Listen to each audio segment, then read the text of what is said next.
जय द्वारिकाधीश की, जय द्वारिकाधीश की। प्रियजनों, आप सबका मेरे चैनल में स्वागत है। आज हम एक दिव्य और अद्भुत पर्सन की चर्चा करेंगे और वो है हमारे माता पिता। जब हम एक बीज के रूप में ब्रह्मांड में घूमते हैं तो हम इंतज़ार करते हैं कि हमें धरती पे जाएं, कोई अच्छा काम करें।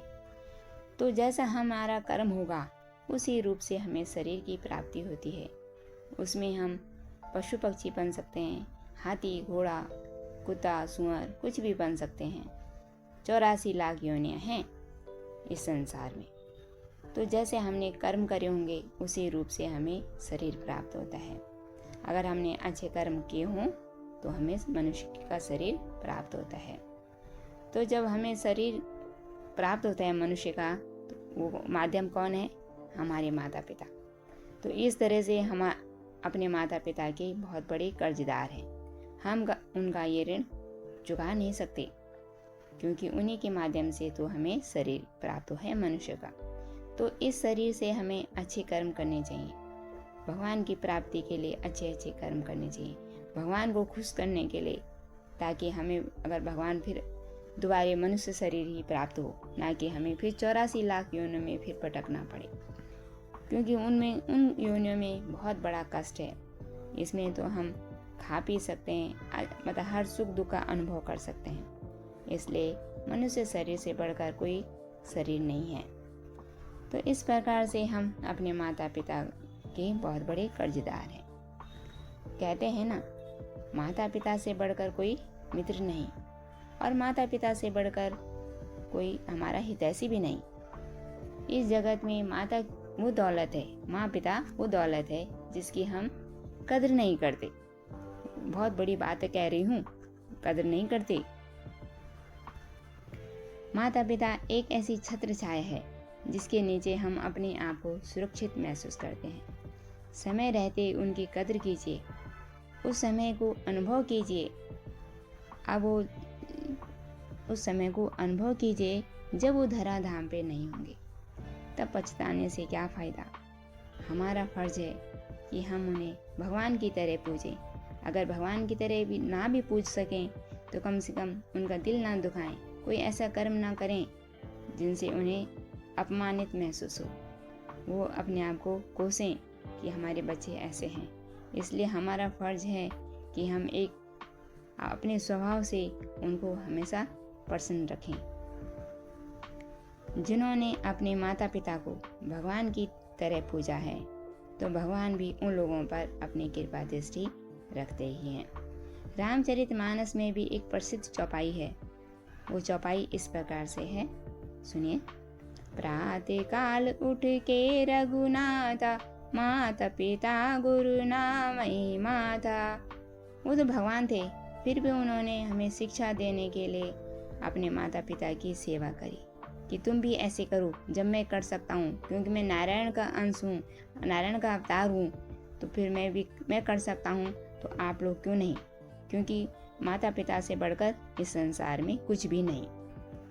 माता धरती से भी बड़ी है और पिता आकाश से भी बड़ा और विशाल। याद कीजिए उन्होंने हमारे लिए क्या क्या किया होगा बचपन में। हमने उन्हें कितना परेशान किया होगा, हमने रात को बिस्तर में गिला किया होगा, फिर भी बेचारों ने कितनी मेहनत से हमारी सेवा करी, हमारी परवरिश करी। उस बात को याद कीजिए। वो बात हम तब कर सकते हैं जब हम स्वयं माता पिता बन जाते हैं कि उन्होंने हमारे लिए क्या क्या कष्ट झेला होगा। जब हमारी तबीयत खराब होती है तो एक डॉक्टर के रूप में हमारे माता पिता हमारे साथ खड़े रहते हैं। मतलब कुछ तो पहले तो घरेलू उपाय करेंगे कि उससे ठीक हो जाए, नहीं होंगे, नहीं हो पाते तो फिर वो डॉक्टर के पास ले जाते हैं। तो मतलब उस समय भी वो हमारे साथ कितने प्यार से रखते हैं। और इस प्रकार से, और जब हम मुसीबत में होते हैं, कोई मुसीबत आई जाती है, तो भगवान से अपने बच्चों के लिए उनके दर पे चली जाती है, भगवान से मांगने के लिए, और भगवान से भी लड़ती है। ये सामर्थ्य सिर्फ एक माँ में ही हो सकती है। वो भी जो भी तीर्थ करती है, व्रत करती है, उनकी दुआओं में सिर्फ अपने बच्चों की भलाई ही रहती है। वो जो कुछ भी मांगती है अपने बच्चों की सलामती के लिए ही तो मांगती है, अपने लिए कुछ भी नहीं मांगती। तो मैं कहना चाहती हूँ सभी बच्चों से कि हमारा फर्ज है कि हम अपने माता पिता को अपने मन से, कर्म से और वाणी से उनका दिल ना दुखाएं। जो माता पिता बुजुर्ग हो गए हैं, बुजुर्ग हो ही जाते हैं समय आने पर, वो तो कुछ समय के ही मेहमान हैं, उनके साथ अच्छा व्यवहार करें। क्योंकि जब वो यहाँ से जाना ही है, कुछ समय तो किसने रोका, तो उनके मन में कोई बोझ ना रहे कि हमारे बच्चों ने हमारे साथ ऐसे व्यवहार करा। वो खुशी खुशी से इस संसार से चले जाएं और अपने बच्चों को दुआएं दें कि हमारे बच्चे कितने अच्छे हैं, और भगवान से उनकी सलामती के लिए फिर से एक बार फिर से दुआएं करें। इस प्रकार से हम अपने माता पिता को कभी भी कोई गलत बात ना कहें। आप सबसे विनम्र अनुरोध है, जो व्यवहार हम अपने माता पिता से करते हैं वही हमारे बच्चे भी सीखते हैं। कल हमने भी बुजुर्ग होना है। माता पिता बुढ़ापे में कुछ तीखा बोल सकते हैं तो उनको सह लो। जो लोग घंटों पूजा करते हैं, तीर्थ करते हैं, तो भी भगवान उनकी पूजा स्वीकार नहीं करते, क्योंकि माता पिता हमारे जीते जाते भगवान हैं। पहले अपने माता पिता की सेवा करें, फिर तीर्थार्थ में जाएं, क्योंकि भगवान भी ऐसे लोगों की पूजा स्वीकार नहीं करते, ना उनका तिरस्कार करें। इस संबंध में एक बहुत प्राचीन कथा है, वो भी गरुड़ पुराण में है। आप गरुड़ पुराण में पढ़ सकते हैं इस कथा को, बहुत प्रसिद्ध कथा है। तो सुनिए गरुड़ पुराण की वह दिव्य कथा। एक गांव में 3 भाई रहते थे। 2 की शादी हो गई थी और एक छोटा बेटा था, छोटा भाई था।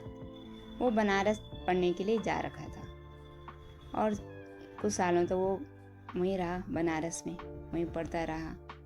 और इधर क्या हुआ कि उसके जो 2 भाई थे उन्होंने आपस में जमीन जायदाद और धन संपत्ति आपस में बांट ली, दोनों भाइयों ने, और अपने माता पिता को एक झोपड़ी बना दी कि तुम इसमें रहो। और उनकी, क्योंकि वो बुजुर्ग हो गए थे, कोई काम भी नहीं कर सकते थे, इसलिए उन्होंने एक झोपड़ी बनाई छोटी सी, और वो माता पिता उसमें रहने लगे। जो लोग उनका ध्यान भी नहीं, और वो उनका ध्यान भी नहीं रखते थे। कुछ सालों बाद उनका छोटा भाई जो पढ़ने के लिए बनारस गया हुआ था वापस घर आया, तो उसने देखा दोनों भाइयों ने जमीन जायदाद बांट ली।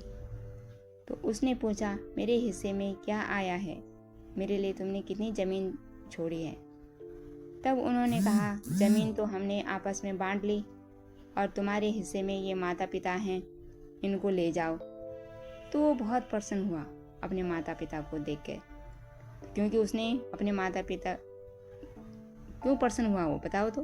क्योंकि गुरुकुल में उसने सीख रखा था, आचार्य लोगों ने बताया था कि माता पिता का क्या महत्व है हमारे जीवन में। तो वो अपने माता पिता को लेकर एक दूसरे नगर में चला गया। उसने वहाँ उनकी खूब सेवा करी, उनके लिए उनकी भरण पोषण की व्यवस्था करी। तो इस प्रकार से माता पिता भी उससे बहुत खुश रहते थे और सोचते थे कि हमारे कारण ये भी कितना परेशान है, हम इस पे बोझ हैं।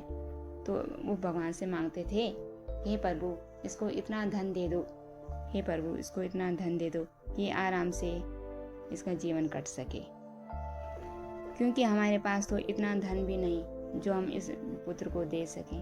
हे प्रभु आप ही इसकी मदद करें। तो एक बार उन माता पिता को पता चला कि कहीं एक बहुत बड़ा यज्ञ हो रहा था।